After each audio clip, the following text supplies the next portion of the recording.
2023 મેં મંચ ઉપરથી કહ્યું હતું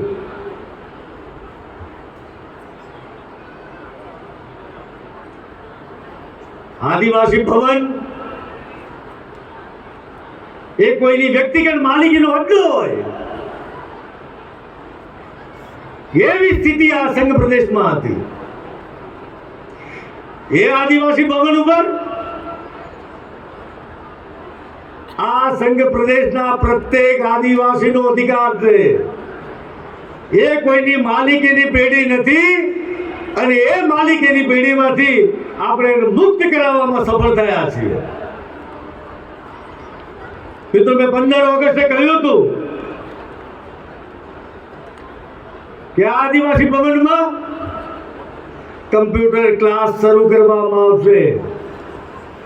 મેં કહ્યું હતું કે સિલાઈના વર્ગો શરૂ કરવામાં આવશે. મારી આદિવાસી માતા, મારી આદિવાસી મહિલા, મારી આદિવાસી દીકરી આનો લાભ લે એના માટે સંઘ પ્રદેશ પ્રશાસને કમ્પ્યુટર ક્લાસીસ શરૂ કર્યા. મિત્રો, મને જણાવતા આનંદ થાય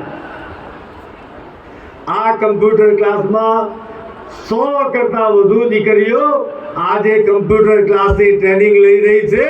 આ આદિવાસી ભવનની સફળતા. એટલું જ નહીં, સિલાઈ મશીનનું પણ તાલીમનું કામ મારી માતા બહેનો દ્વારા કે આદિવાસી ભવનમાં શરૂ કરવામાં આવ્યું છે.